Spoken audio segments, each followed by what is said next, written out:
꼭 알아야 할 어제의 뉴스. 전남 목포에서 열린 제1회 김대중 마라톤 대회에 국민의당 주요 인사들이 참석했습니다.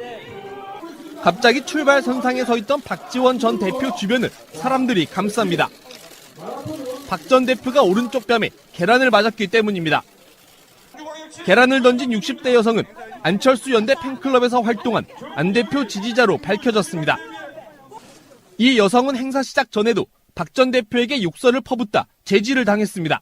자신의 지역구인 목포에서 당내 반대파한테 봉변을 당한 박 전 대표는 침착함을 유지하려 했습니다. 내가 맞아서 당하니?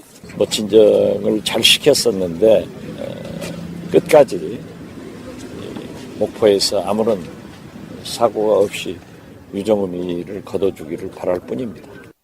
행사장에서 야유와 항의를 받은 건 안철수 대표도 마찬가지입니다. 네. 박준영 국회의원님 함께 있습니다.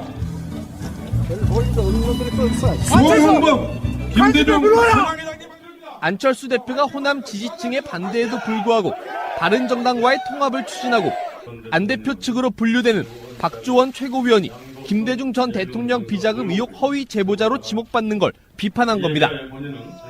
국민의당의 상징인 김대중 전 대통령을 기리는 행사장에서 양측 간 갈등이 노골적으로 드러났다는 분석입니다.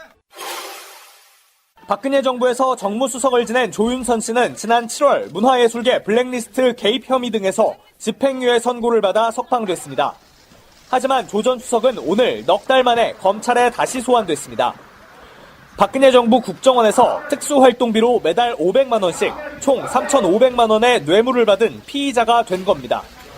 조 전 수석은 석방 때보다 여유 있는 모습으로 당초 예정된 오전 9시 반보다 30분 일찍 검찰에 나왔습니다. 검찰 수사에 성실히 임하도록 하겠습니다. 감사합니다. 검찰에 따르면 조 전 수석은 추명호 전 국정원 국장이 현금 봉투를 잡지 사이에 끼워 넣는 등의 방법으로 신동철 정무비서관에게 전달한 돈을 받은 걸로 조사됐습니다. 또 조 전 수석은 정무수석실이 우파 단체의 활동을 지원한 이른바 화이트리스트에 관여한 혐의도 받고 있습니다. 관제대모를 열어 박근혜 정부를 지지하고 정부 정책에 비판적인 목소리에 재갈을 물리는 행위에 조 전 수석도 개입한 걸로 검찰은 파악했습니다. 검찰은 같은 혐의로 재판에 넘겨진 허현준 전 행정관의 공소장에 조 전 수석을 이미 공범으로 적시했습니다. 임종석 대통령 비서실장이 아랍에미리트 UAE와 레바논에 문재인 대통령의 특사로 파견됐습니다. 임 실장은 12일까지 2박 4일간 UAE 아크 부대와 레바논 동명 부대를 차례로 방문해 국군 장병들을 격려할 예정입니다. 또 10일에는 모하메드 UAE 왕세제를, 11일에는 미셸 아운 레바논 대통령을 예방합니다. 대통령 비서실장이 외국 특사로 파견된 것은 참여정부 초대 문희상 비서실장이 노무현 대통령의 경축 특사로 아르헨티나 대통령 취임식에 파견된 이후 14년 만입니다. 방송 중간에 좋아요를 눌러주시면 새날팀들에게 큰 힘이 됩니다. 미리 감사합니다. 트위터가 진짜 언론입니다. 숨쉬는 것도 정치다. 80번째 방송 시작하겠습니다. 이제 20회만 더 하면 100회입니다. 얼마 남지 않았습니다. 고지가. 자, 오늘 나오신 분들 소개해드리겠습니다. 자, 이제는 방송인 김현 더불어민주당 대변인님 어서 오십시오. 네. 방송 마치고 또 다른 방송하러 온 김현입니다. 방송 일주일에 진짜 몇 건이나 하세요? 한 5-6번? 아니 근데 진짜 카메라 마사지라는 말이 있잖아요. 그쵸, 네. 제가 요새 이렇게 TV를 보면서 방송을 보면서 야 멋있다 이럴 때가 있어요. 옷도 멋있고 머리도 그렇고. 가수 이선 씨가 정치권에 다시 복귀했나? 서울시의원 했었잖아요, 그분. 자, 잘 오셨고요. 그대 생각하다 보면 모든 게 궁금해요. 다음에 이분도 방송인이시잖아요. 민주연구원의 민주공대? 근데 거기는 게스트가 너무 빵빵해요. 그래요? 자기들끼리만 정치 이야기만 하고 좀 그런 분들 우리한테 좀 토스 좀 해주시지. 그렇지 않아요. 정책과 관련한 것만 그냥 차분하게 하는데. 자, 김민석 민주연구원장님. 안녕하십니까. 네, 어서 오시고요. 네. 방송인 두 분과 함께 팟캐스트 방송인 푸른나무 같이 방송하겠습니다. 일주일에 몇 번 하세요? 저요? 무지하게 많이 하죠. 이것만 해도.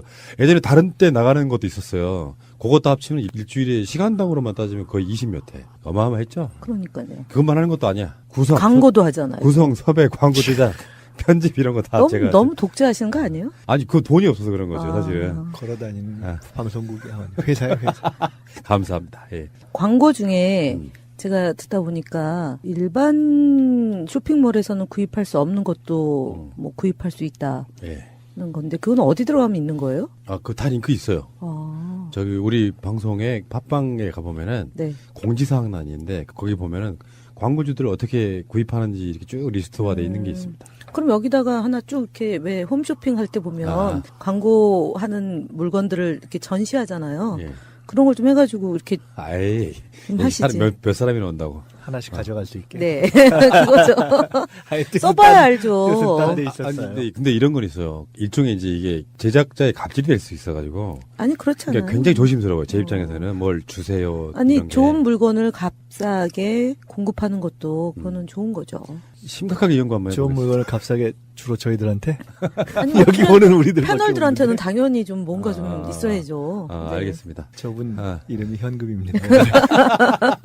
자, 캐시김과 함께 네. 방송 시작하겠습니다. 제도로서의 민주주의가 흔들리고 구타는 일은 이제 없습니다. 민주주의가 밥이고 밥이 민주주의가 되어야 합니다. 자, 뭐 아주 큰 이슈는 아닌데요. 어쩌면 당연한 걸 수도 있고 이번에 김대중 대통령 노벨 평화상 17돌 벌써 이렇게 됐습니까? 이 토론회에서 이해찬 총리께서 이렇게 이야기하셨어요. 북한의 평창 올림픽 참가를 위해서 북한에 특사를 보내자 이거거든요. 지금 사실 북핵 문제고 뭐니 해도 정치나 외교라는 게 어떤 계기를 통해 가지고 분위기가 아주 말랑말랑해질 수 있는데 평창 올림픽 계기로 해서 특사가 지금 언급될 때가 되지 않았을까요? 늦었죠, 사실은 조금은. 그래도 그렇죠. 네. 안 하면 안 되는 제안인데 얘기하신 것 중에 중요한 것 중에 하나가 2019년이 이제 저희가 임정 100년이 되는 해이고 그렇죠. 네. 그렇기 때문에 이제 북한과의 관계 개선을 위해서 특히 평창 동계올림픽을 평화올림픽으로 해야지만 그나마 이제 그 취지나 뜻을 살릴 수 있다. 이제 이런 거고 그래서 북한에 특사를 보내서 평창 동계올림픽에 참여할 수 있도록 역할을 누군가가 해야 되는 거 아니냐는 거 하고 남북 정상회담을 2019년도에 맞춰서 진행하려면 그 물꼬를 트는 역할을 해야 된다. 이제 이것이 중요한 말씀이었던 것 같습니다.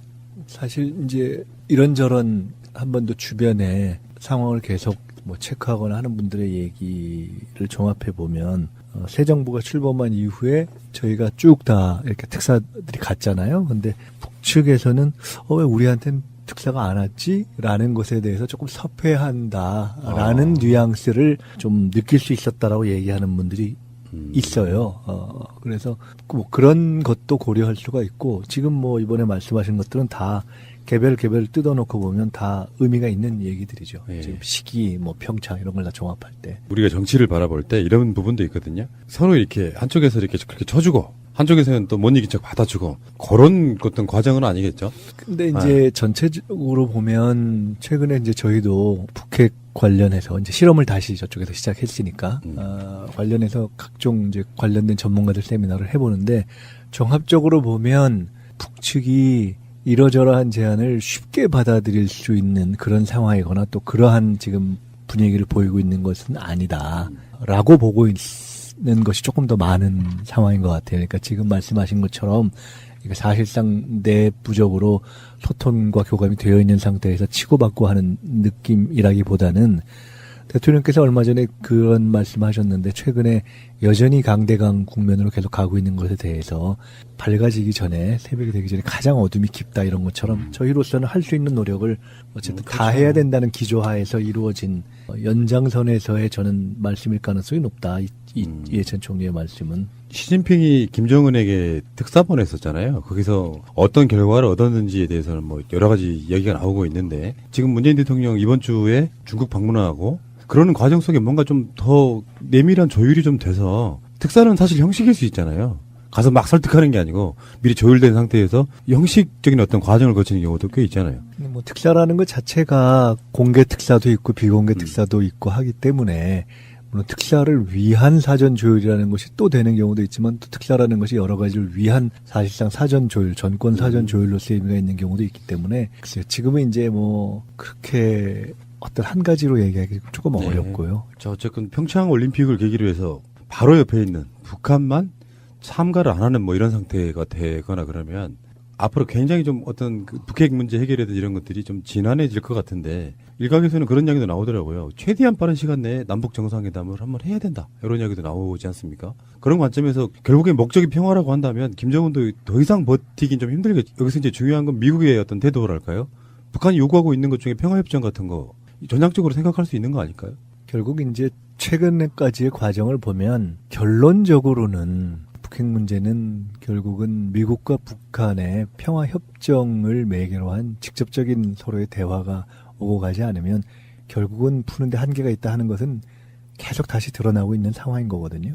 근데 이제 그것을 언제 어떤 방식으로 어디를 입구로 해서 시작하느냐에 대해서 지금 생각이 다른 것이기 때문에 저희가 그 시기에 대해서 딱 말씀드리긴 애매하지만 그러나 분명한 것은 최근의 제재와 압박에도 불구하고 결국은 북이 다시 상당히 이제 시기를 앞당겨 가면서 이게 가속화해 가면서 자기 나름의 프로그램을 또 이렇게 풀어가고 있는 이런 상황을 볼 때는 궁극적으로는 이 문제는 미국과 북한의 직접적인 해결 없이는 근본 해결은 어렵다고 봐야 되겠죠. 저 동네에 있는 그 남북 문제 전문가께서 하신 말씀이 있어요. 동네. 그분이 하신 말씀이 대한민국 보증론 이런 게 있는데 미국이 니들 절대 공격 못하게 우리가 보증 서줄 테니까 우리랑 좀 친하게 지내자 이렇게 하면 된다고. 일리 있는 말이죠. 동네 뭐 어디 부산 동네요? 우리 동네에 남북 문제 전문가가 계세요. 동네 전문가. 네. 그분이 남한이 그런 태도로 절대 미국이 북한 못 찾아가게 우리가 지켜줄 테니까 우리랑 좀 친하게 지내자 이렇게 그 방식으로 하자 이렇게 이야기를 하시더라고요. 얼마 전에 EU 대표부가 3박 4일 가량 북한을 방문하고 이제 우리나라 와서 잠시 머물다 갔어요. 이분들이 이제 정말 3일 동안 북한 평양에서 있으면서 관계자들 만나가지고 남북 관계를 개선해야 되고 세계 평화에 이바지할 수 있도록 우리가 역할을 할 테니까 그런 주문을 했대요. 근데 어쨌든 신뢰 회복이 안 되기 때문에 아직도 어려운 상황이다라는 얘기를 하면서 다만 평양에서 이제 공항 가는 길에 이렇게 풍경을 소개를 하면서 뭐라 했냐면은 교통체증이 심하고 그다음에 상점이 많고 옷도 제대로 갖춰 입었고 평양 시내에서는 군인이 보이지 않더라. 평양 시내에서 공항 가는 길에 겨울 채비와 목재 준비를 하고 있다. 그리고 평양의 경제는 성장하고 있다. 이제 요거를 이제 저희한테 얘기를 하더라고요. 그러면서 어쨌든 제일 중요한 것은 트러스트다. 그래서 트러스트 이렇게 신뢰 그런 얘기를 했고 자신들은 관계 회복이 될 수 있도록 정말 끝까지 최선을 다하겠다 이런 말씀을 하셨어요. 그러니까 결국은 동네 그 통일 전문가나 EU 대표부에서 평양을 다녀오신 분들도 세계 평화를 위해서는 제재와 압박도 물론 필요한 조치 중에 하나이겠지만 신뢰를 구축하기 위한 끊임없는 노력 그리고 대화가 무엇보다 중요하다. 그런 대화를 위해서 EU가 역할을 하겠다 이런 얘기를 해서 어쨌든 그런 마음들이 모이고 하다 보면 남북의 긴장이나 그런 것들이 좀 해소되지 않을까라는 기대를 해봅니다. 특히 이해찬 총리가 2007년도에 대북 특사를 다녀오셨던 분이고요. 그리고 중국 특사 하면서 이제 계속 중국 쪽과의 이런 그 사드 문제 때문에 한중 관계가 어려울 때도 그 중국 쪽 고위 관계자를 만나서 우리의 진정성을 계속 대화로서 풀었고 그것이 어쨌든 소기의 성과가 있었던 것만큼 북한에 대한 이런 그 여러 가지 제안들이 뭐 일부 보수 언론에서는 뭐 청와대와 엇박자다 이런 식으로 또 늘 하던 그 프레임으로 문제를 그런 좀 이제 한쪽 시각으로 보려고 했지만 현명한 국민들은 지금 시기에 이런 그 더불어민주당의 외교안보 통일 국정자문위 의장인 이해찬 의원께서 이렇게 제안하니까 참 안심이 된다. 너무 좋다. 이런 여론이 훨씬 더 지배적이었습니다. 참고로 이해찬 의원은 현재 더불어민주당 중앙당 후원의 회장이기도 합니다. 갑자기 훅 들어오시네. 네. 많이 안 걷어졌어요. 그 어떤 흐름을 타야 되니까요. 더치페이. 오늘은 내가 쏜다. 대표님, 더치페이 합시다. 내가 쏜다. 대표님, 더치페이 해주세요. 내가 쏜다니까. 황 대표님, 터치페이. 내가 쏜다니까. 문재인과 더불어민주당 정부에서 기회는 평등할 것입니다. 과정은 공정할 것입니다. 결과는 정의로울 것입니다. 더불어민주당 중앙당 후원회가 개설되었습니다. 국민 여러분께서 더불어민주당에 힘을 모아주십시오. 여러분이 모아주신 소중한 후원으로 투명하고 깨끗한 소액 다수의 후원으로 공정하고 정의로운 대한민국을 만들겠습니다. 오늘 나간 방송에도 우리들이 그런 이야기를 했는데 이거 정말 인내의 싸움 같아요. 막 경거망동해서 분위기 이상하게 만드는 게 아니고 꾹 참다 보면 결론적으로는 평화 쪽으로 가야 되는 게 맞을 것 같고요. 목적도 맞는 것 같고. 그리고 이제 뭐 짧게 하나만 더 언급해드리자면 문재인 정부의 첫 예산 중에 보훈 예산이 5조 원 돌파했답니다. 이런 거는 예. 격하게 환영해야 됩니다. 문재인 대통령 자체가 사실은 북한 태생이시잖아요. 지금 좀 전에 말씀드렸던 거하고 좀 결은 다른 이야기지만 민주정부, 민주세력이 뭐 보훈이라든 이런 거 못한다? 말도 안 되는 소리죠. 사실은 그 원장님한테도 한번 여쭤보고 싶은 게 김대중 대통령 때 그 고엽제 그 사람들 보상받게 해줬죠. 예. 그러니까 그런 식으로 나라 지키신 분들에 대한 대우는 확실하게 해주시는 분인데 이 올해 실제로 예산에 이게 반영이 됐더라고요. 그래서 전년 대비 11.2% 말로만 국가 안보내모네 하지만 사실은 보훈 나라 지키다가 국가의 어떤 공적인 이유로 부상당하거나 돌아가신 분들에 대해서 확실하게 대우해주겠다는 대통령의 뜻이 반영된 게 아닌가 싶습니다. 자, 잠시 후에 다시 오겠습니다. 이 사건의 여파가 정치권에 어떤 영향을 미칠지 정말 궁금해지는 사건. 박주원 국민의당 최고위원의 정치 공작이라고 볼 수 있는데 이분이 그 당시 한나라당 주성영 의원한테 DJ 관련한 자료를 전달했다. 검찰에 있던 분이. 이 사건이거든요. 지금 어디까지 왔느냐. 안철수 씨는 애정도 있던 대로 호남이 내려갔고 거기서 이제 뭐 여러 가지 말이 나오고 있고 이런 건데 이 이야기가 처음 터졌을 때 그 두 분의 어떤 반응이 어떤 거였어요? 제가 안산 시민이잖아요. 이분이 2006년도부터 안산시장을 했고 그 뒤에 지난 총선에 국민의당 후보로 전해철 의원하고 경쟁을 했던 분이에요. 안산시장은 어느 당으로 했어요? 한나라당. 그러니까. 근데 이제 이분이 호남 분이거든요. 그러니까 이제 아무런 연고 정치적인 노선을나 결과 상관없이 본인이 호남 출신이라는 이유로 국민의당으로 또 간 거죠.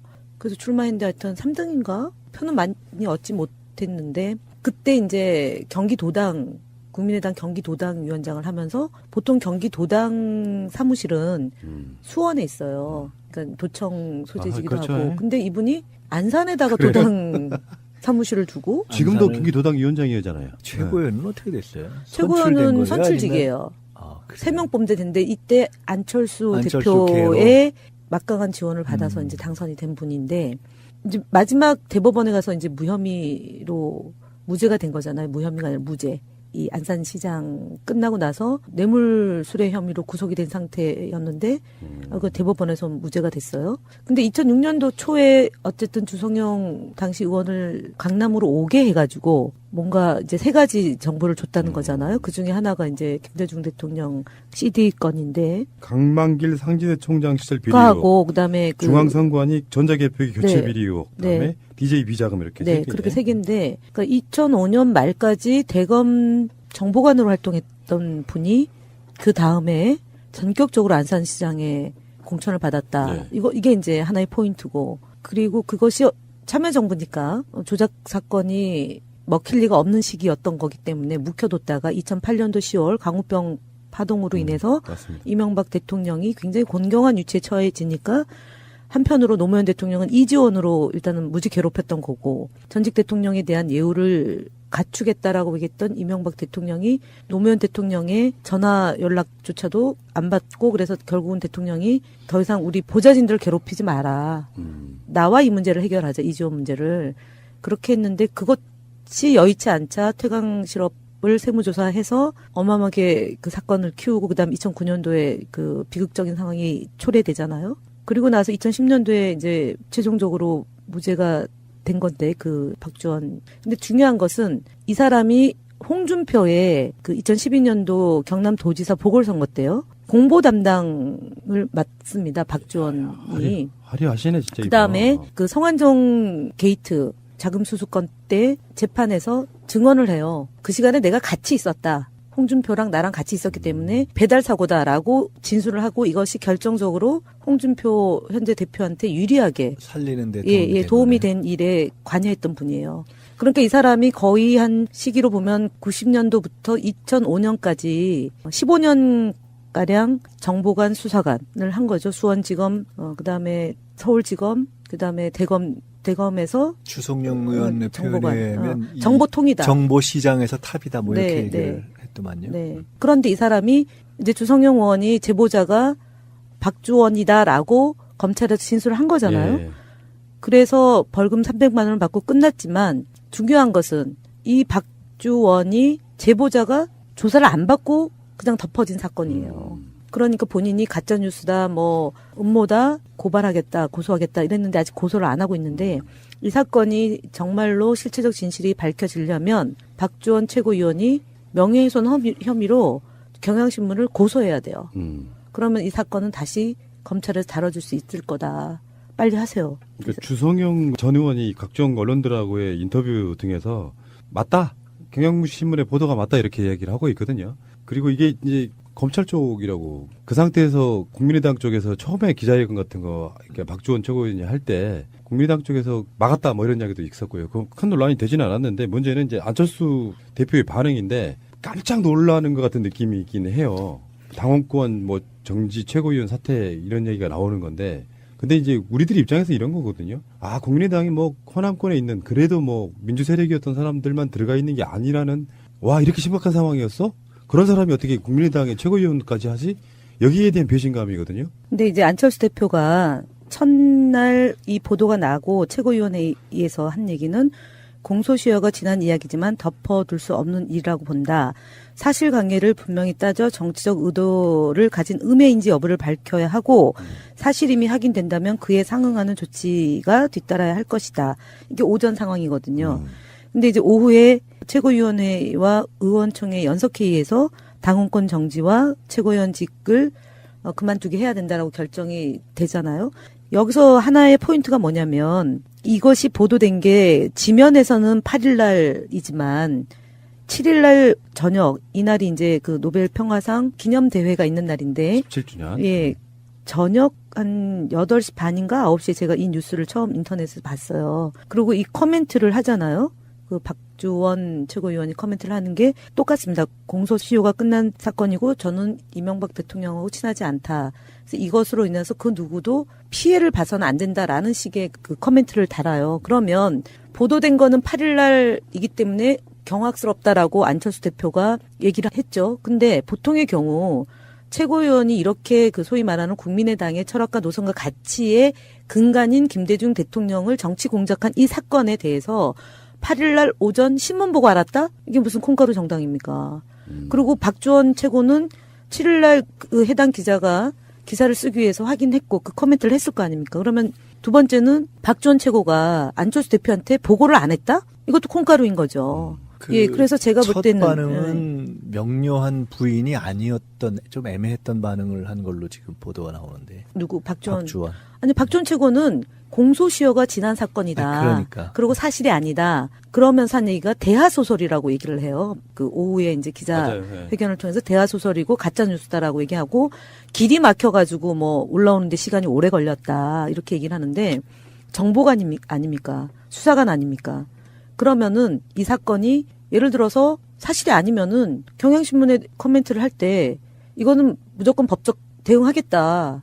이렇게 강하게 나왔어야 되는 거잖아요. 근데 공소시효가 지난 사건이라서 뭐 블라블라 이렇게 얘기한 거란 말이에요. 그래서 어쨌든 전후 맥락을 보면 이것은 명백히 박주원 최고위원이 제보를 한 거고 그리고 당시에 2008년 10월 20일 날 주성영 의원이 법사위에서 뭐라고 얘기를 하냐면은 전직 검찰 관계자로부터 제보를 받았다. 그러면 왜 그때 안 했냐라고 하니까 참여정부 때이기 때문에 제대로 수사될 리 땡땡땡 이게 이제 당시에 2008년도 당시에 주성영 의원이 얘기한 내용이에요. 그러면 결론 지으면 첫 번째 당사자는 박주원 최고다.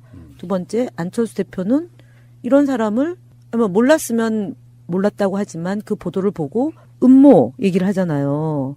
음해. 이 얘기가 대변인도 이 얘기를 합니다.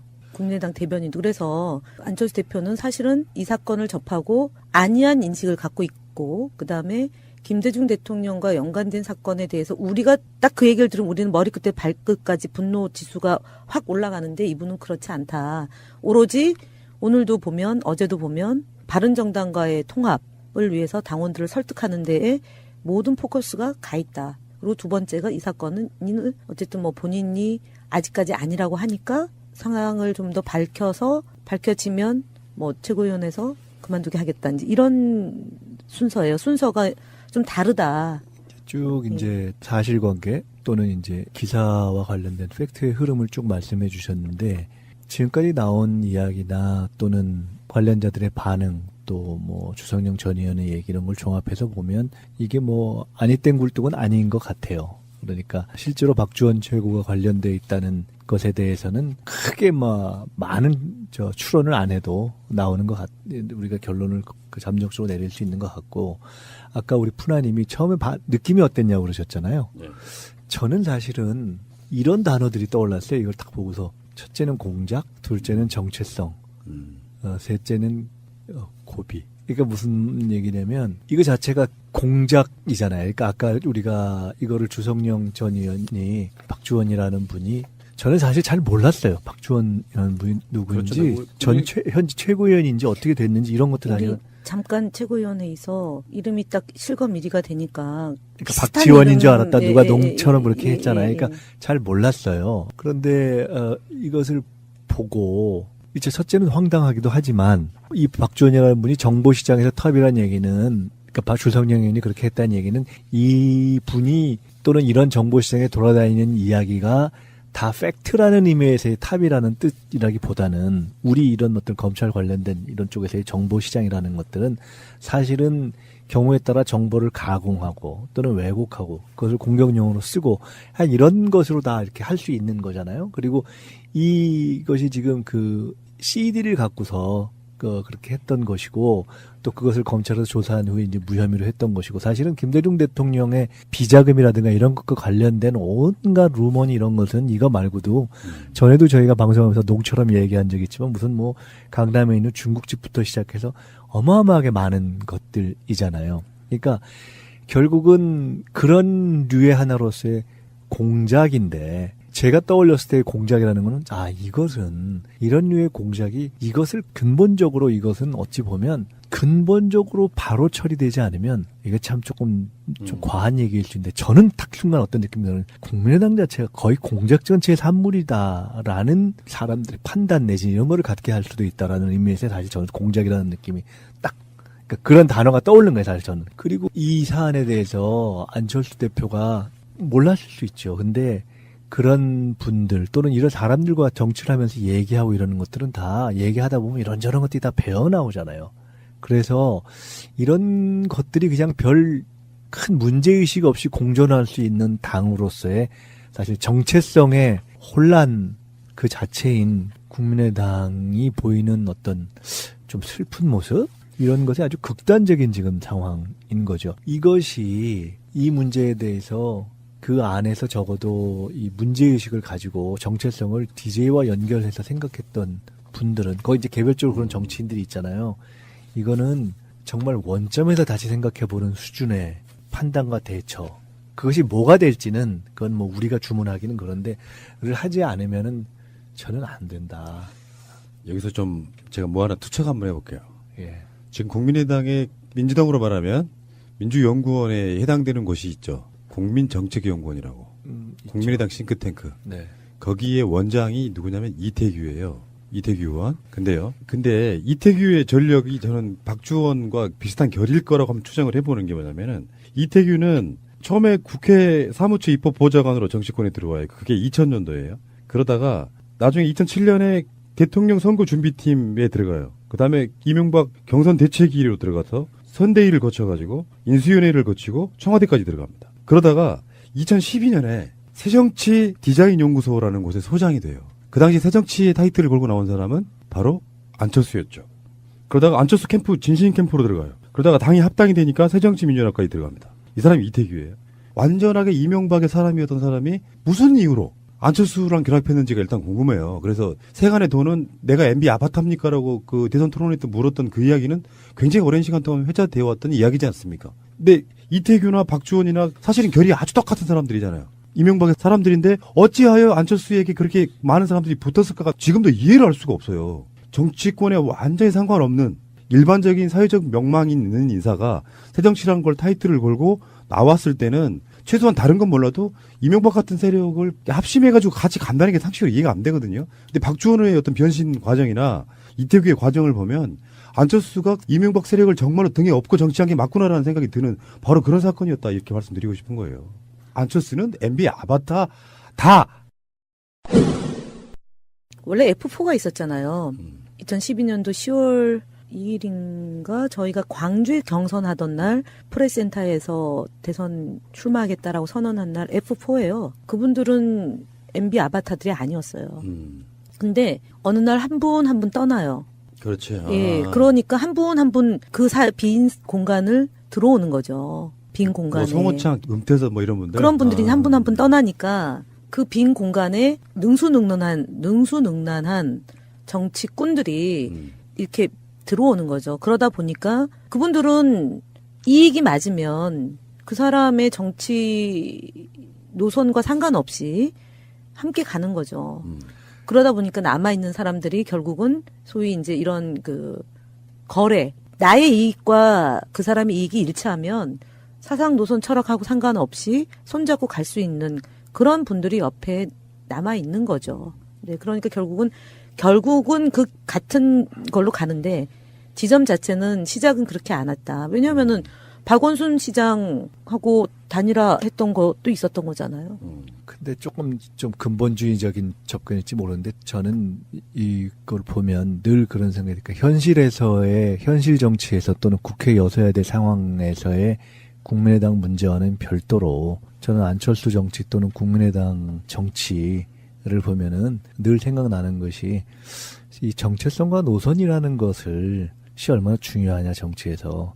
그리고 그것을 고려하지 않고 선거에서 당선되기 위해서나 아니면 선거에서 승리하기 위한 것으로서의 결합을 했을 때 그게 결국은 끊임없이 어떤 근본적인 문제를 계속 가져오게 되는데 이게 뿌리가 이렇게 찾아보다 보니 이런 어떻게 보면은 참 같이 공존하고 같이 어떤 한 울타리에 있는 게 얼마나 난감하겠어요. 그 안에서 적어도 DJ의 정체성 이런 것들 얘기했던 분들의 입장에서는.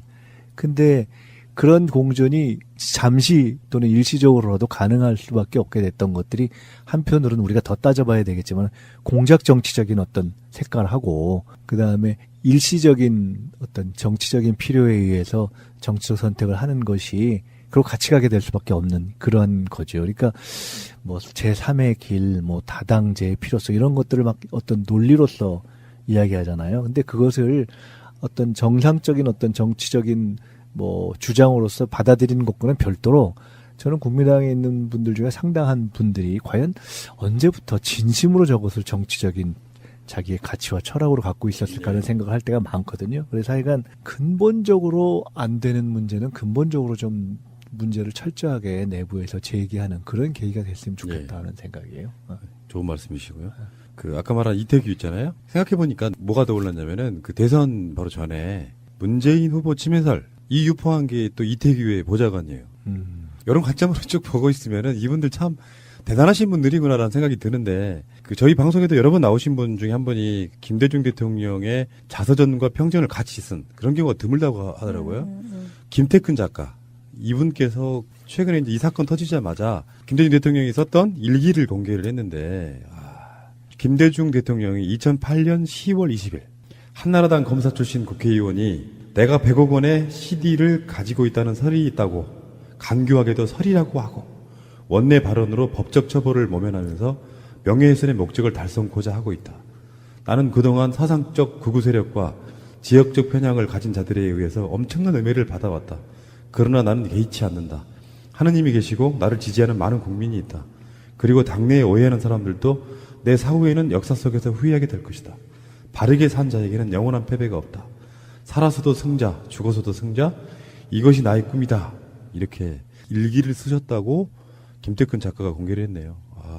너무 숙연해지는데 어쨌건 이 부분에서 지금 안철수 대표가 마침 그 시기에 이제 호남 내려가는 일정이 있었는데 분위기상 내려가지 말라는 여러 가지 만류에도 불구하고 내려갔어요. 근데 실제로는 이제 가장 정치인들에게 보이는 추한 모습 있잖아요. 같은 당내에서 주거니 받거니 싸우면서 먼저 박지원 대표가 그렇게 얘기했죠. 뭐 거기서 이제 계란이나 뭐 어떤 폭력 사태가 발생하면 안 되니까라고 했는데 진짜로 계란 맞으신 분은 박지원 또 전 대표예요. 뭐 내가 맞아서 당하니? 안철수 지지에 의해서 이제. 안철수 연대 팬클럽 소속한 분이 박지원 전 대표를 비난하면서 계란을 던졌는데 정면으로 맞은 건 아니고. 그건 아니고 이제 뭐 어깨 정도? 튀었어요. 튀어가지고 이제 방송에 나오는 걸 봤는데 사실 그렇죠. 지금 그런 어마어마한 당의 존립까지도 고민케 하는 사건이 벌어졌으면 당 대표가 이 문제를 수습하는 일을 우선해야 되는 거 아닌가요? 지금 통합하는 것을 여론 수렴을 하겠다고 했던 일정을 잠시 접고 이 문제를 빨리 가닥을 잡아가는 게 맞는 건데 참 대범하신 분이에요. 네. 예. 좀 말도 안 되는 소리긴 하지만 최근에 지금 이따가 다시 이야기가 나오겠습니다만 자유한국당 원내대표 후보 중에 한성교 씨 같은 경우는 이렇게 얘기했어요. 안철수도 받아들일 수 있다. 이런 뉘앙스가 알려 있습니다. 그러니까 이게 뭔가 묘해. 느낌적으로는 묘하고요. 마지막으로 두 분께 한번 여쭤볼게요. 국민의당이 내부적인 어떤 거 갈등 추스려가지고 다시 합쳐지는 거 좀 힘들겠죠. 아, 국민의당이 잘 내부 통합을 네네. 하는 것? 근데 안철수 대표는 이미 물이 들어왔기 때문에 노를 젓고 있는 거 아닌가요? 국민의당이 막 흥분하니까 그러니까 이게 국민의 답이 나오네. 국민의당이 정- 다시 하나로 이렇게 잘해서 정치 세력으로서 안정되고 단일한 목소리를 내는 것, 이걸 말씀하시는 건가요? 그러니까 어떤 촉발점이라는 게 있잖아요. 내부적인 분단 상태에서 지금 바른정당과의 통합은 되네 안 되네 막 싸우면서 격렬하게 안철수 대표가 평계련에 가서 연설할 때는 막 소리가 나오고 내려가 뭐 네가 탈당해 그런 분위기 속이었는데 마침 그쪽 그러니까 통합을 반대하는 쪽 입장에서는 이제 옳았구나 이건 도저히 묵과할 수 없다 하는 어떤 사건이 생긴 거 아니에요. 그렇죠. 이 상황에서 지금 안철수 대표가 만약에 바른정당과의 통합을 추진하다 보면 사실상의 진짜 분당 상태가 되지 않을까. 더 이상 봉합하기 힘든 상태. 특히 호남 쪽에 계시는 분들이야. 이 분위기 속에서 어떻게 안철수랑 같이 갑니까? 필요에 따른 결합. 그걸 우리가 그냥 쉽게 얘기하면 야합이라고 하죠. 사실은. 그렇게 시작된 것이기 때문에 그 필요성이 다 했고 계속해서 문제점이 드러나고 있고 또 가고자 하는 길이 다르기 때문에 저는 내부적으로 화합해서 하나의 정치세로 가는 것은 어렵다고 봅니다, 이미. 그런데 그렇다고 해서 안철수 대표가 본인이 가고자 하는 길을 그러면 접을 것이냐? 그렇지도 않을 거라고 봅니다. 그 최근에 보니까 나름 의미 있는 얘기를 하나 했던데 보니까 이대로 가면 소위 이제 호남파에서 이렇게 가면 호남의 지지 기반이 완전히 무너진다라는 아마 공격에 대한 반론이었을 것 같은데 이대로 가면 지방선거가 끝난 이후에는 호남에서도 버림받는다. 이렇게 안철수 대표가 얘기를 했더라고요. 그러니까 그 얘기는 어차피 이래도 안 되고 저래도 안 되면 다른 길을 그래도 찾아보는 길로 가겠다라는 나름은 현실적인 계산까지를 해서도 그렇게 갈 수밖에 없다라는 얘기를 한 것이거든요. 그래서 저는 본인이 지향했던 어떤 바른정당과의 결합 내지는 보수 쪽으로 저희들이 쭉 결국은 그 방향으로 갈 거라고 분석을 해왔잖아요. 그 부분은 저는 포기하지 않을 거라고 봅니다. 알겠습니다. 이렇게 재밌는 정치인 줄 몰랐어요. 우리 쪽 이야기가 아니니까 되게 재밌어요. 어쨌건 이건 정말 충격적인 사건이네요. 아무리 정치권에 있어서 세력의 세분리기가 중요하다고 해도 이건 아니죠. 이건 아닌 것 같아요. 근데 사실 따지고 보면요. 우리 지금 이제 지나갔지만 대선 때 조작. 그렇죠. 그 제보 조작 사건. 다 그런 류에 따져보면은 일종의 공작 정치잖아요. 그쪽 피가 그대로 나오는 거죠, 뭐. 그러니까 사실은 우리가 넘어가고 했는데 이게 아까 이제 안철수가 MB 아바타냐 이런 식의 어떤 음모론적 질문을 하셨는데 그런 것은 뭐 누구도 알 수 없겠죠. 하지만 분명한 것은 이런 방식의 정치는 그런 공작 정치에 늘 스스로를 개방하죠. 결과적으로. 그런 세력이 있잖아요. 네. 우리나라에 엄연히 존재하잖아요. 그래서 그때 문준영 씨 관련한 제보 조작 사건 때 그런 이야기를 했었어요. 이쪽 사람은 아닌 것 같다. 이쪽에는 그런 조작 사건은 없었잖아요. 양심을 걸고 할 수 없는 짓. 정치적으로 공격은 할 수 있어도. 대변인님이 확실하게 마무리를 지어주세요. 그러면 안철수는 해본 사람이 해본다고 먹어본 사람이 먹는다고 에이. 이것도 좀 폭넓게 깊이 있게 들여다봐야 되겠네요. 예. 예. 이제는 확정 지어진 게 아닌가 싶어요. 국민적 마인드에서는. 이명박한테 안철수가 지령을 받았다까지는 이야기는 못해도 그 사람들이 그렇게 자연스럽게 받아들이는 차원에서는 사람 내려보내가지고 안철수 좀 도와줘라 할 수 있는 거고요. 자기가 자의반 타의반 MB 아바타였다는 인증, 저는 이렇게 이야기를 드리고 싶어요. 이번 건요? 알겠습니다. 제가 MB 아바타입니까? 아니면 아니라고 본인이 해명하십시오. BBK라는 수자 자문회사를 설립을 하고 여러분 이거 다 거짓말하는 걸 아시죠?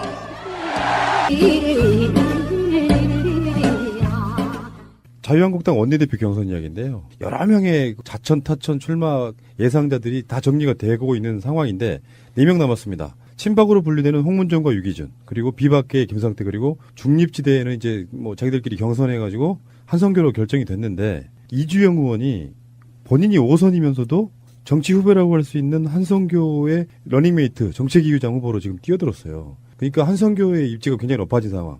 이러면 이제 홍준표가 그리는 친홍 김성태와의 당내 분위기를 좀 상당히 좀 역전시키는 그런 느낌이고, 이렇다 보니까 그 나비 효과로 친박계에서도 홍문종과 유기준의 지금 단일화가 논의되고 있다가 이 시간까지의 상황이거든요. 유기준 의원이 원내대표 경선에 불출마하고 같은 친박계인 홍문종 의원과 단일화하기로 합의했습니다. 그러니까 어제 그제까지만 해도, 주중까지만 해도 분위기가 김성태가 되지 않겠느냐? 우리 방송에 나오시는 강기정 의원도 그런 예상을 했거든요. 그래도 당대표의 입김이 제일 셀 거야. 근데 한성교 의원이 이주영 의원하고 이렇게 러닝메이트를 만들면서 상당히 또 이쪽으로 쏠리는 분위기가 있다, 이러는 거거든요. 짧게 예측 좀 해주십시오. 그나물의 그 밥이긴 한데요. 네. 일단은 변수가 생긴 건 맞는 것 같습니다. 이주영 의원이 사퇴하면서 한성교 의원을 밀고 있기 때문에 수도권 플러스 PK 출신인 이주영 의원이 좀 약간 동정 여론이 높다는 거 아닙니까, 지금? 5번이나 나왔는데 계속 떨어졌으니까요. 그래서 어쨌든 그렇게 되면 1차에서 과반을 확보하지 못하면 2차로 가잖아요. 그렇게 되면 1차에서는 김성태 의원이 조금 더 유리한 구도인데 2차에 이제 1등하고 2등하고 표결을 했을 때 한성교 의원이 나머지 소위 친박계 의원들이 친홍인 김성태 의원을 밀지는 않을 거다. 그리고 두 번째는 초선 의원이 44명인데 이 사람들이 대부분 박근혜 전 대통령으로부터 공천을 받거나 영향권 아래에 있기 때문에 이분들의 그 움직임이 아마 원내대표 경선에 결정적인 영향을 미칠 거다, 이렇게 보기 때문에 결과는 좀 다르게 나오지 않을까라는 게 자유한국당 소속되어 있는 당협위원장인 차명진 의원의 토론에서 얘기하셨구나. 네. 그렇군요. 글쎄, 저는 간단히 말씀드리면 자유한국당에 있는 모든 계파가 정상적으로 지금 전략이 작동하는 그런 구조가 아니기 때문에 제가 예측을 할 수 없으나, 정상적이라면, 정상적인 정치 집단의 룰이 작동하고 있다면은 친박도 문제지만 홍도 문제이기 때문에 친박이 전략적 선택을 해서 홍이 아닌 후보를, 그러면서 친박이 아닌 후보를 당선시키는 것이 답이죠. 현재의 저쪽이 살려면. 그러니까 지금 이 선거의 포인트는 홍준표가 자유한국당으로 완전히 장악해가는 과정이냐 아니냐를 볼 수 있는 거잖아요. 여기서 이제 반홍의 어떤 후보가 당선이 되는 상황이 되면 자유한국당은 좀 더 어려워지겠죠. 홍준표가 당 자체를 이제 추스리기에.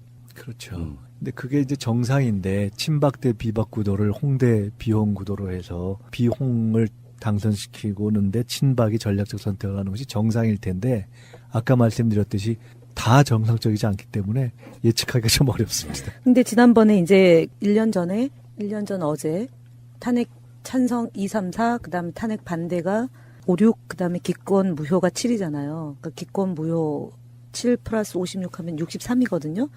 116명이니까 63표를 얻으면 되는 거잖아요. 1차에서.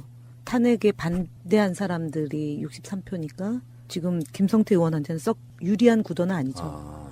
왜냐하면 김성태 의원은 나갔다 다시 들어온 분이잖아요. 그러니까 어쨌든 저 수 자체로는 친박 내지는 그게 범박이 어쨌든 그래도 주류잖아요. 네. 여전히 홍이 그래서 근본적으로 장악하기 어려운 건데, 친박이나 범박이 아까 말씀처럼 정상적이라면 직접 자기들 후보를 내세워서 그렇게 저 당의 주류임을 확인하는 것이 글쎄 길게 본인들이 사는데 꼭 좋지 않기 때문에, 정상이라면 정치를 좀 이렇게 쭉 한 걸음 두 걸음 내다볼 수 있는 사람들이 내부에도 있고 내부 조율도 하고 한다면 친박도 아니면서 홍도 아닌 쪽으로. 이 한성교 의원도 아니죠. 꽤 문제가 그 범박이잖아요. 박지만 그러니까 하고 범박일 친구인데 그거 뿐만 이전에 아니라 문제가 많죠. 그거 이전에 사실은 정치를 하는 데 있어서 함에 있어서 검색을 하면 이상한 거 많았죠. 이상한 사건에 연루돼 가지고 그러니까요. 정말 진짜 답 안 나옵니다. 이분이 이렇게 이야기했어요. 내가 당선되면 추미애 더불어민주당 대표가 어려워질 것이다. 뭔 말이야? 이게 말이야? 막걸리야 이게.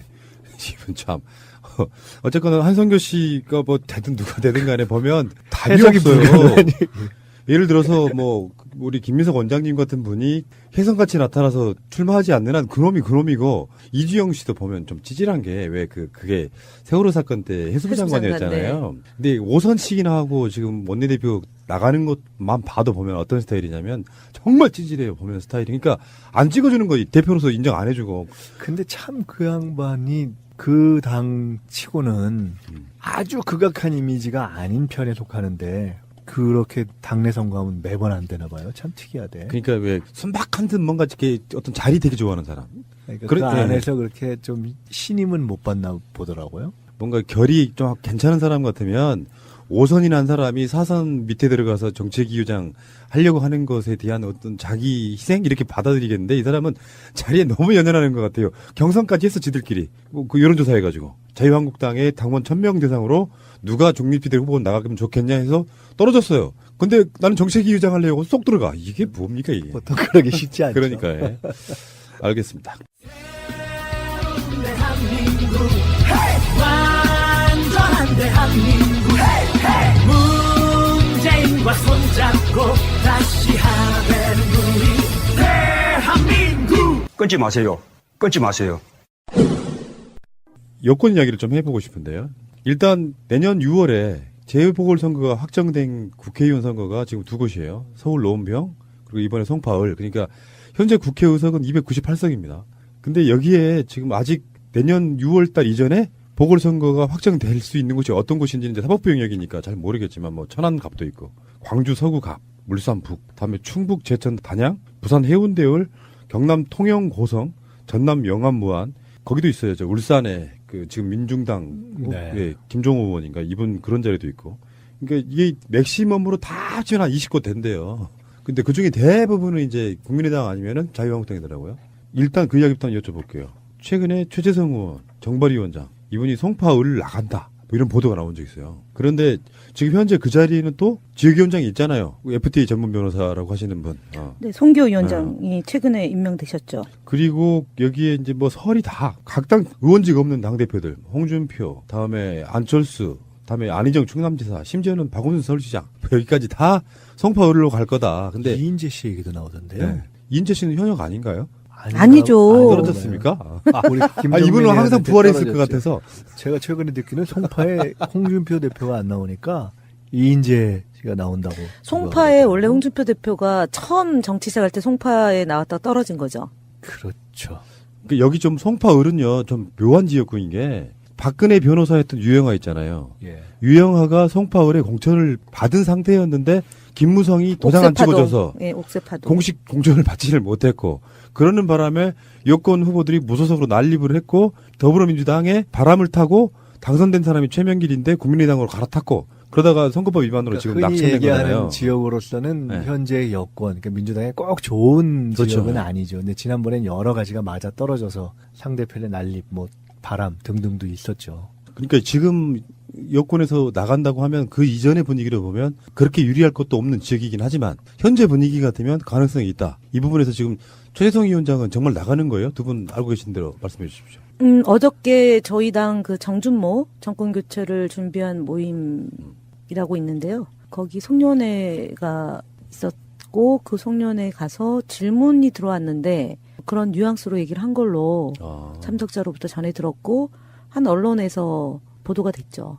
본인이 송파을 재선거에 당이 원하면 이었나요? 제가 정확히 기억 못하는데 하여간 하여간 관심이 있는 것 같다고 기사는 난 것 같은데요. 아주 헛된 기사는 아니로군요. 그러면 그게 최재성 위원장이 얼마 전에 저랑 인터뷰했잖아요. 정발위 원장, 정당 발전위원회 건으로 잠깐 방송 끝나고 하시는 이야기에 굉장히 특별한 감정을 느꼈어요. 남양주에 다시 출마하실 생각이세요? 물었어요. 네.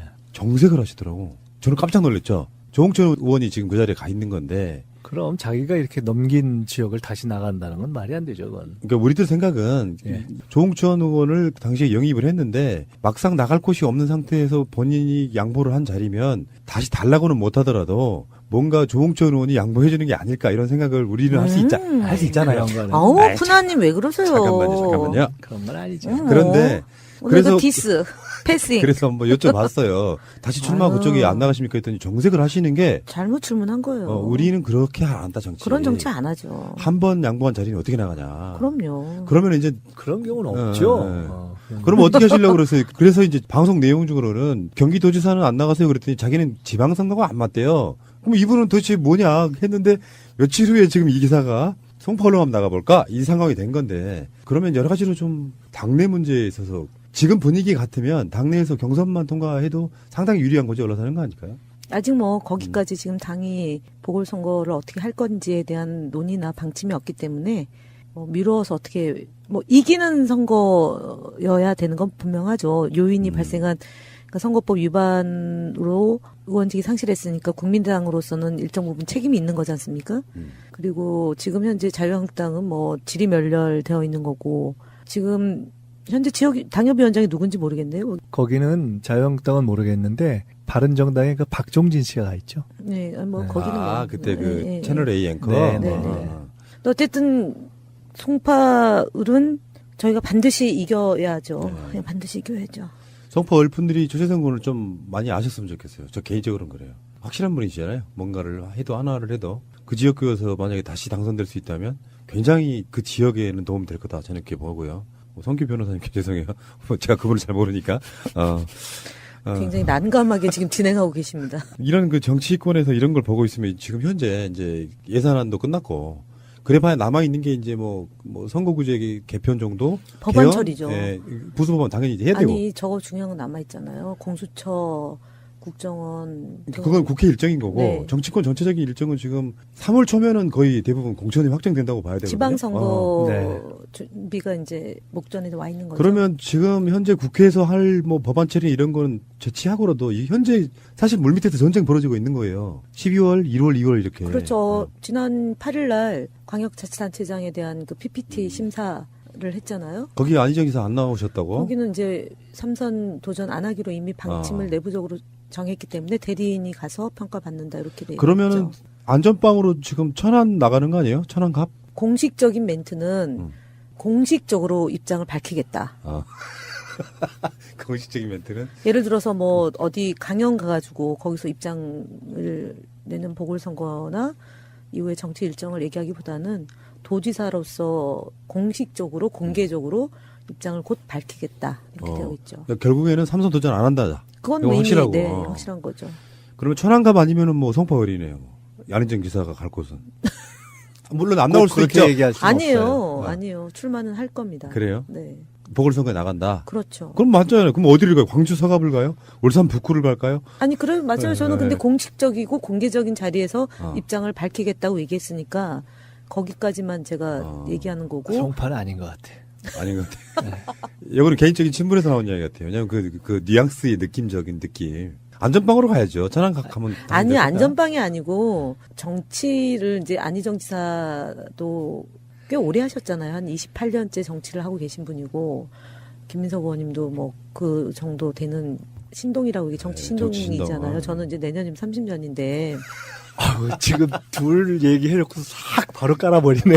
근데 이제 대선 후보까지 올랐던 유력한 대선 후보였고 그리고 이후에 이제 본인이 나름대로 대한민국의 청사진을 그리고 뭔가를 하겠다라는 의지가 충만하신 분인데 그러면 거기에 합당한 방식의 정치 플랜을 갖고 움직이는 것이어야만 더불어민주당을 지지하거나 더불어민주당에 애정을 갖고 있는 국민들이 볼 때 상식적이다라고 생각할 수 있는 거 아니겠냐.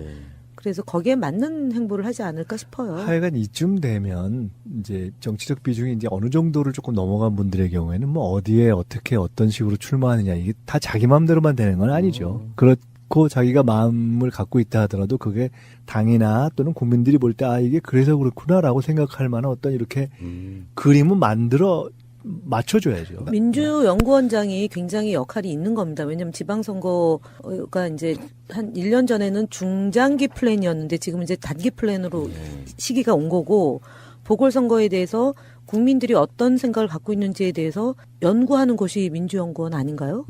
앞에 출연자를 디스하세요, 지금. 디스하는 게 아니라 쉴드 아닌가요? 그런가? 뭐 조사도 저희가 해보고요. 또 지금 뭐 안지사 말씀도 하시지만 안지사 얼마 전에 실제로 본인이 어떻게 하는 것이 가장 좋겠는가 이런 의견도 좀 구하기도 하고, 그러니까 본인의 의사뿐만이 아니라 국민들이 어떻게 보겠는가, 국민과 당이 또 그런 속에서 의미를 가져야 되는 거 아니겠어요? 아무리 정치인이 급하더라도 뭐 급하게 나 꼭 뭐가 돼야지 이렇게만 생각할 수는 없잖아요. 그렇습니다. 오늘 말씀드린 내용들 중에서 생각해보면 지금 했던 이야기는 사실 행복한 고민일 수도 있어요. 왜냐하면 처음에 말씀드렸던 국민의당 이야기를 생각해보면 정말 궁여지책이고 어디로도 갈 수 없는 상황. 바른정당과의 사실 연대라고 하는 것도 뭐 음모론을 떠나가지고 어쩔 수 없이 하는 선택. 그러면서 점점 자기들 기반은 잃어가고 희망은 안 보이고 정당 지지율이 호남권에서 뭐 5% 정도도 안 나오는 이런 분위기의 어떤 느낌과 저는 결론적으로 그런 이야기 드리고 싶습니다. 뭐 문주영 씨 관련해서 국민의당의 제보 조작 사건도 마찬가지고 결국에는 참고 기다리며 인내했던 이 시간들에 있어서 현재의 모습은 결국은 진정성의 승리, 그렇게 말씀드리는 게 맞을 것 같고요. 어디로 나가야 되는지 이런 고민을 할 수 있다는 거. 격세지감 느끼지 않으세요? 박근혜 정권 때 느꼈던 그 민주당이 어려웠을 때 생각하면은 자, 고생들 하셨고요. 이런 아마 돈다고 느낄 때 더 바짝 조여가지고 정권 연장에 디딤돌로 넣을 수 있을 정도 뭐 그런 분위기였으면 좋겠다 이런 말씀 드리고 싶네요. 정말 훌륭한 마무리였습니다. 다음 주에 뵙겠습니다. 고맙습니다. 네. 우리가 그 얘기를 해드렸어야 되는데 잘못한 거예요, 우리가 지금. 아니 본인이 알아서 다 잘하는데요. 두 분이 했으면 오글거렸고 제가 해야 재밌잖아요. 뭐 전혀.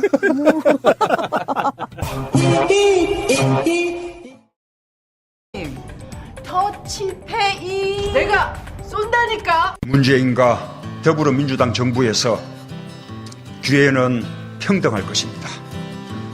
과정은 공정할 것입니다. 결과는 정의로울 것입니다.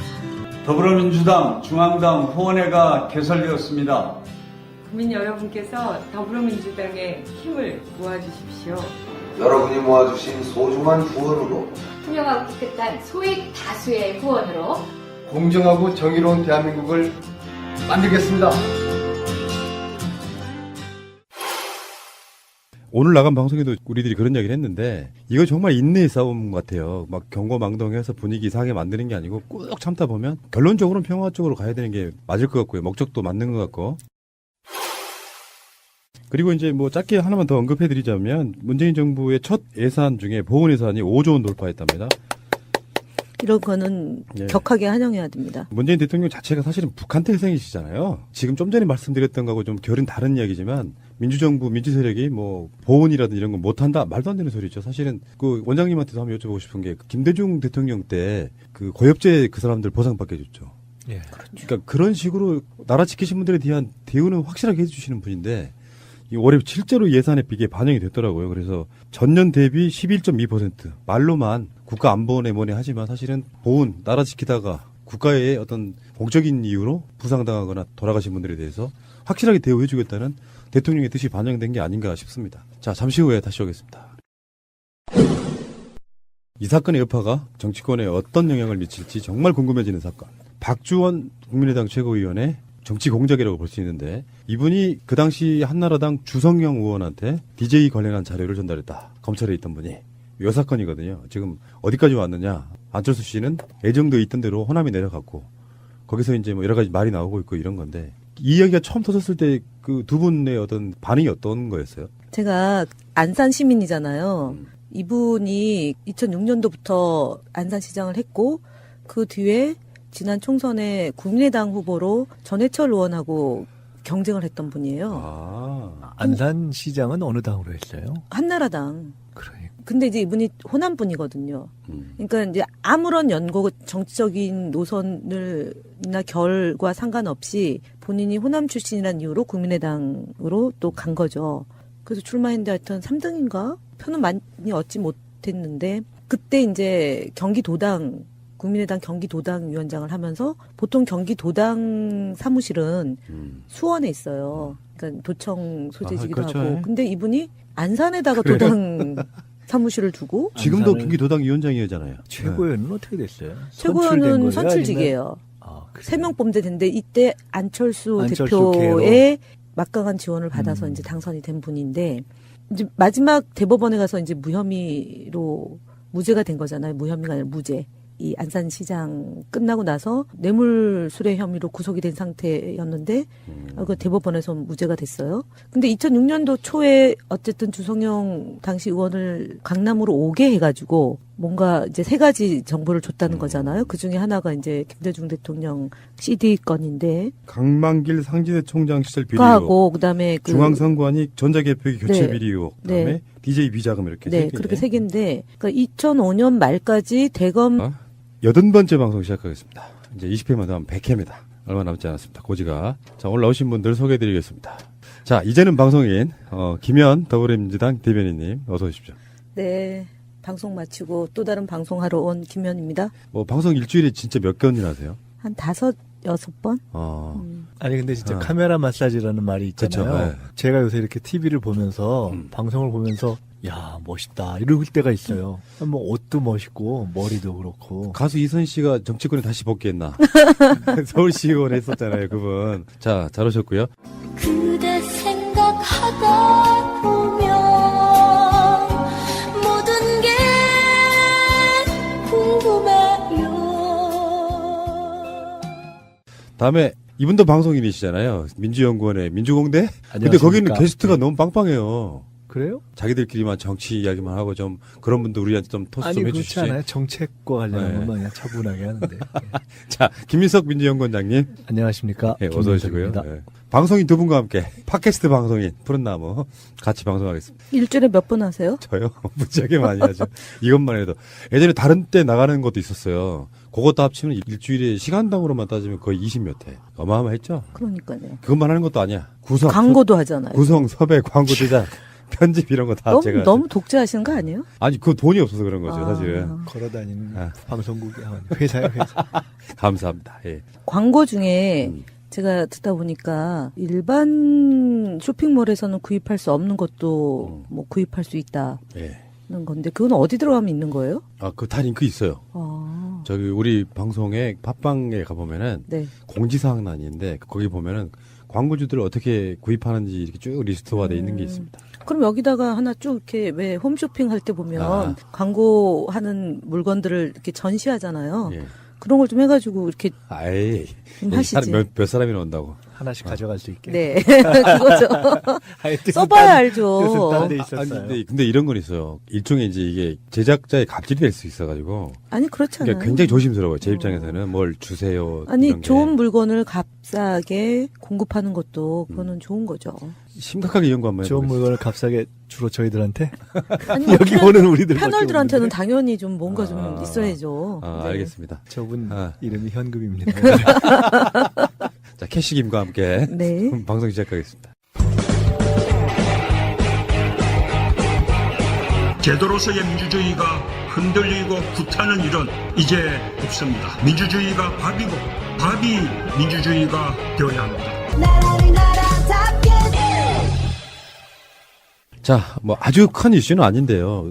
어쩌면 당연한 걸 수도 있고 이번에 김대중 대통령 노벨 평화상 17돌 벌써 이렇게 됐습니까? 이 토론회에서 이해찬 총리께서 이렇게 얘기하셨어요. 북한의 평창 올림픽 참가를 위해서 북한에 특사를 보내자 이거거든요. 지금 사실 북핵 문제고 뭐니 해도 정치나 외교라는 게 어떤 계기를 통해 가지고 분위기가 아주 말랑말랑해질 수 있는데 평창 올림픽 계기로 해서 특사가 지금 언급될 때가 되지 않았을까요? 늦었죠, 사실은 조금은. 그래도 그렇죠.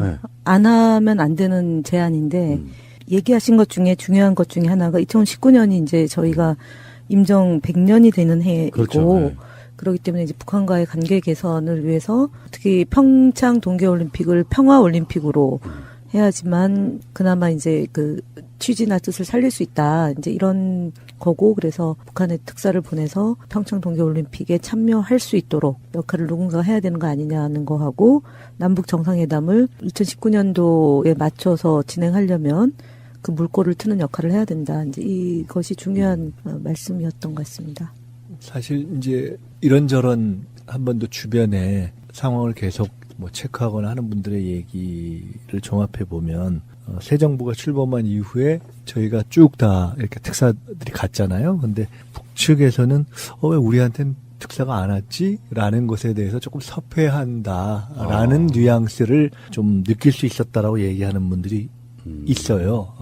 그래서 뭐 그런 것도 고려할 수가 있고, 지금 뭐 이번에 말씀하신 것들은 다 개별 뜯어놓고 보면 다 의미가 있는 얘기들이죠. 예. 지금 시기, 뭐 평창 이런 걸 다 종합할 때. 우리가 정치를 바라볼 때 이런 부분도 있거든요. 서로 이렇게 한쪽에서 이렇게 그렇게 쳐주고 한쪽에서는 또 못 이긴 척 받아주고 그런 어떤 과정은 아니겠죠. 근데 이제 전체적으로 보면 최근에 이제 저희도 북핵 관련해서 이제 실험을 다시 저쪽에서 시작했으니까 관련해서 각종 이제 관련된 전문가들 세미나를 해보는데, 종합적으로 보면 북측이 이러저러한 제안을 쉽게 받아들일 수 있는 그런 상황이거나 또 그러한 지금 분위기를 보이고 있는 것은 아니다라고 보고 있는 것이 조금 더 많은 상황인 것 같아요. 그러니까 지금 말씀하신 것처럼 사실상 내부적으로 소통과 교감이 되어 있는 상태에서 치고받고 하는 느낌이라기보다는, 대통령께서 얼마 전에 그런 말씀하셨는데 최근에 여전히 강대강 국면으로 계속 가고 있는 것에 대해서 밝아지기 전에, 새벽이 되기 전에 가장 어둠이 깊다 이런 것처럼 저희로서는 할 수 있는 노력을 어쨌든 다 해야 된다는 기조하에서 이루어진 연장선에서의 저는 말씀일 가능성이 높다.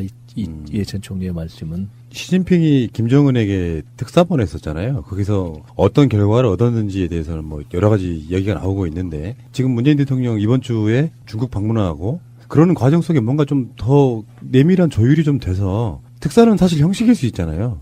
가서 막 설득하는 게 아니고 미리 조율된 상태에서 형식적인 어떤 과정을 거치는 경우도 꽤 있잖아요. 뭐 특사라는 것 자체가 공개 특사도 있고 비공개 특사도 있고 하기 때문에, 물론 특사를 위한 사전 조율이라는 것이 또 되는 경우도 있지만, 또 특사라는 것이 여러 가지를 위한 사실상 사전 조율, 전권 사전 조율로서 의미가 있는 경우도 있기 때문에, 글쎄요, 지금은 이제 뭐 그렇게 어떤 한 가지로 얘기하기 조금 어렵고요. 자, 어쨌든 평창 올림픽을 계기로 해서 바로 옆에 있는 북한만 참가를 안 하는 뭐 이런 상태가 되거나 그러면 앞으로 굉장히 좀 어떤 그 북핵 문제 해결이라든지 이런 것들이 좀 진한해질 것 같은데, 일각에서는 그런 이야기도 나오더라고요. 최대한 빠른 시간 내에 남북 정상회담을 한번 해야 된다, 이런 이야기도 나오지 않습니까? 그런 관점에서 결국엔 목적이 평화라고 한다면 김정은도 더 이상 버티긴 좀 힘들겠죠. 여기서 이제 중요한 건 미국의 어떤 태도랄까요?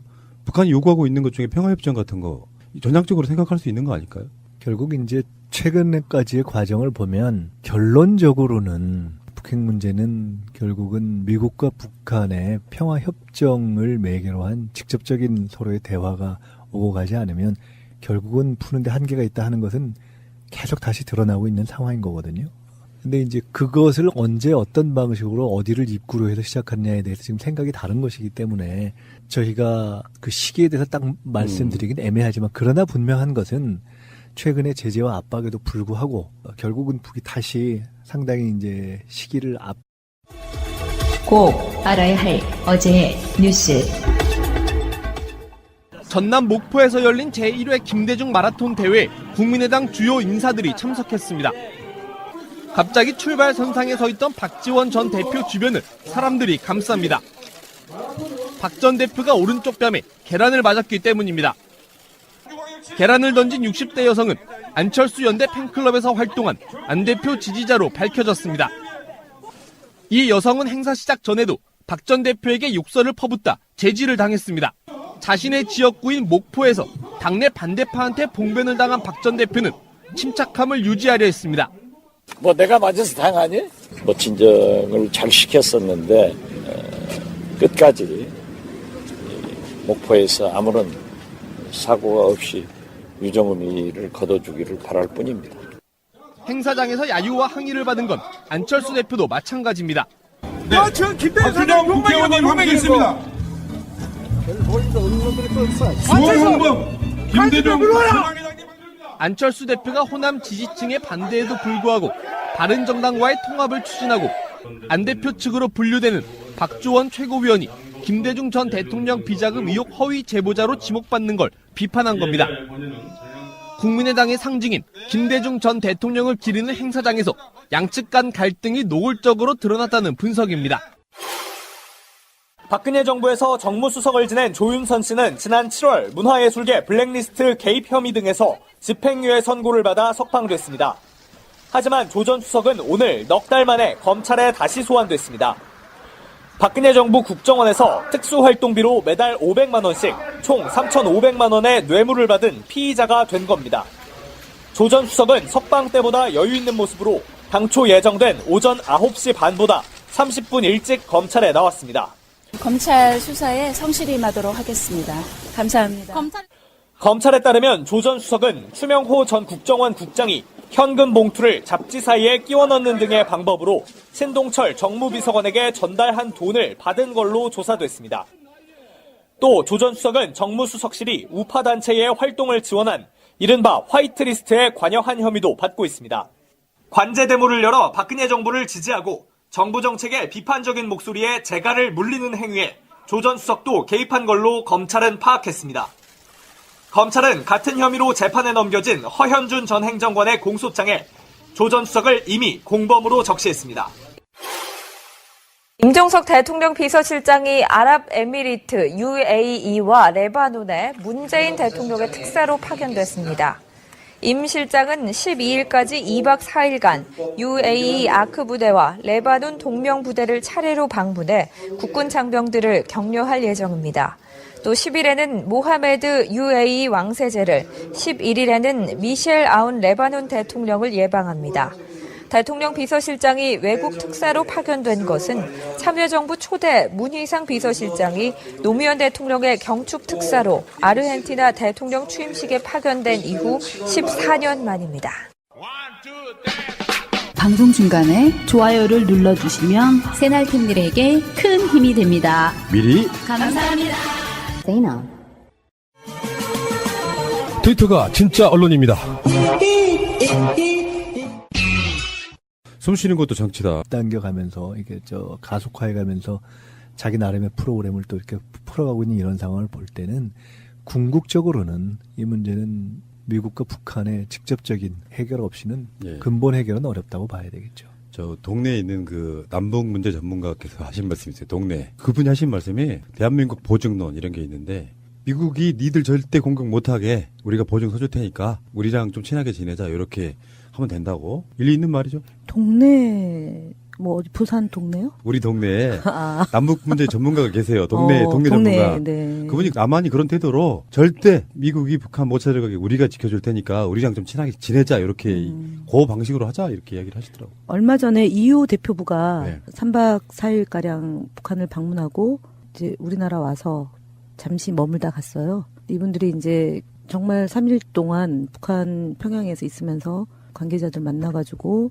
남북관계를 개선해야 되고 세계 평화에 이바지할 수 있도록 우리가 역할을 할 테니까 그런 주문을 했대요. 근데 어쨌든 신뢰 회복이 안 되기 때문에 아직도 어려운 상황이다라는 얘기를 하면서 다만 평양에서 이제 공항 가는 길에 이렇게 풍경을 소개를 하면서 뭐라 했냐면은 교통체증이 심하고 그다음에 상점이 많고 옷도 제대로 갖춰 입었고 평양 시내에서는 군인이 보이지 않더라. 평양 시내에서 공항 가는 길에 겨울 채비와 목재 준비를 하고 있다.